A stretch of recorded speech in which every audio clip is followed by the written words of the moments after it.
In the age when kings claimed divine blood and justice wore the mask of fear, laws were not written for mercy.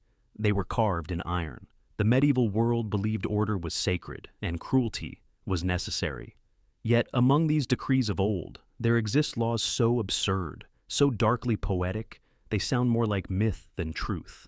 But they were real, and they ruled lives, love, and death alike. The first law came from England, where loyalty to the crown was measured not by action, but by breath. It was decreed that if one spoke ill of the king, even in sleep, it was treason. A man could be tried for words he uttered unconscious, and dreams could be considered rebellion. There are records from Westminster's archives describing the dream trials. Witnesses swore they had heard mutterings against the king while a man slept. The accused could not defend himself, for how could one control what the mind whispered in darkness? The second law was born in France, 1260, the animal trials. Yes, animals could be tried for crimes. Pigs, horses, even roosters stood before human judges, accused of murder, theft, or disturbing the peace. Their punishments were public. Executions meant to teach both beast and man their place beneath divine order. In one infamous case, a pig was dressed in human clothes and hanged for killing a child. The executioner bowed before the corpse, because the sentence, absurd as it was, symbolized that God's law spared none, not even beasts without souls. The third law, from the city of Venice, the mirror ordinance. Women were forbidden to own mirrors unless married. The church claimed reflections tempted vanity, which was the devil's whisper. Only a husband could grant permission for a woman to look upon her face. Those caught gazing into mirrors without license could face fines, lashes, or forced penance, kneeling for hours before stained glass saints, repenting for the sin of beauty. The church declared, to see oneself is to worship the flesh. The fourth law belonged to the Germanic lands, the trial by water. Guilt or innocence was not determined by reason, but by the river. Accused of witchcraft or heresy, one was bound and thrown into cold waters. If they sank and drowned, they were pure. If they floated, the devil held them up. The irony was cruel. Survival meant execution. Death meant salvation. It was not justice.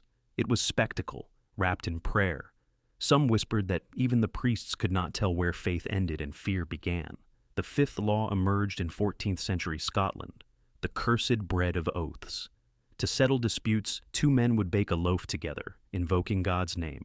Each would eat half. The liar, it was said, would choke before he swallowed his bite. Witnesses believed divine power lived in the bread. When a man did choke, whether from fear, guilt, or fate, his rival would claim victory, and the crowd would call it the will of heaven. Thus, law and superstition became indistinguishable. The camera glides upward through smoke and candlelight. A faint choir hums under thunder. The world of medieval law feels both divine and damned. From parchment to gallows, the ink of law deepened its cruelty. The sixth decree came from medieval Wales, the silent meal edict. Husbands and wives were forbidden to speak while eating. Words at the table were believed to invite demons of discord. To break the silence was to curse one's own household. In some villages, priests walked house to house at dusk to ensure compliance. If they heard voices within, fines were issued, sometimes penance, sometimes starvation. For silence was said to bind marriage tighter than prayer. The seventh law, forged in Hungary's monasteries, the bell of sin. A great bronze bell hung in every town square. When rung, its echo demanded confession. But if one refused, believing themselves innocent, their silence condemned them. People confessed crimes they never committed, terrified that thunder itself might be their judgment. Some rang the bell for others, accusing neighbors in secret vengeance. Thus, faith became a weapon forged in bronze. The eighth law, from the icy north of Norway, declared that any man who touched the king's hunting hawk must lose his right hand. The hawk symbolized the soul of the monarch. To lay hand upon it was to wound the crown itself. Executioners often wept, for the condemned were not traitors, but victims of a glance, a moment of awe.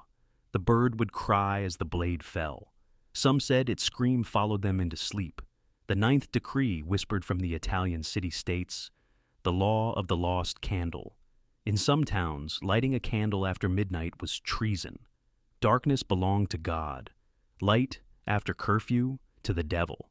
Only priests could hold flame past the 11th hour. Patrols roamed with iron poles, snuffing flames and dragging offenders into the square. The punishment, blindness. They said, if you love the light so dearly, lose your eyes and carry it within.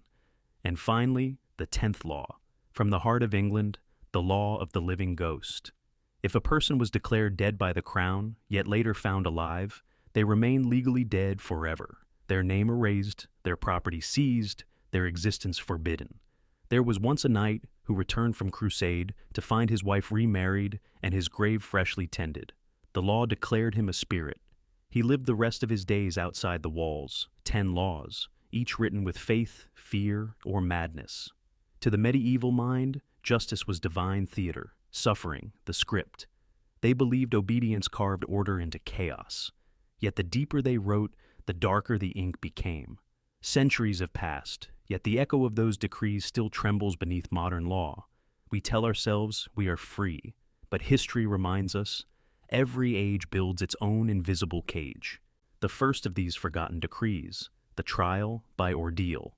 When truth was a mystery, fire and water became the judge. A man accused of theft could be ordered to plunge his hand into boiling water. If the wound healed clean within days, God had spoken. He was innocent. If it festered, the sentence was death. Next came the pig trials. Yes, animals stood before the court, accused of crimes against man. In 1386, a pig was dressed in human clothing and publicly executed for killing a child. Justice, they said, must be seen, even if the guilty squealed instead of spoke. Under the sumptuary laws, luxury became a sin. Commoners dared not wear silk or crimson, colors of nobility.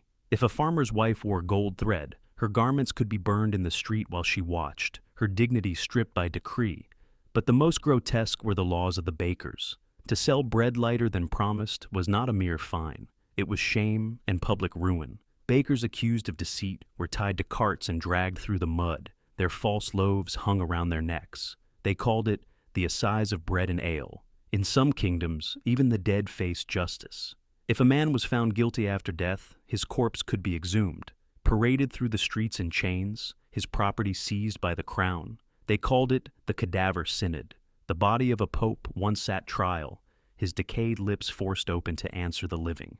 Then there was the law of the drowning chair. In parts of England, women accused of gossip or witchcraft were strapped to wooden chairs and dunked into rivers. If she drowned, she was innocent. If she lived, she was a witch. Either way, the river became the graveyard of the voiceless. Another absurd decree, the law of the beards. In the 12th century, beards became symbols of class and purity. Some rulers taxed them, others banned shaving entirely. In Henry VIII's England, shaving at the wrong time could cost a man a week's wages, or his dignity in public stocks. History still whispers, if we dare to listen.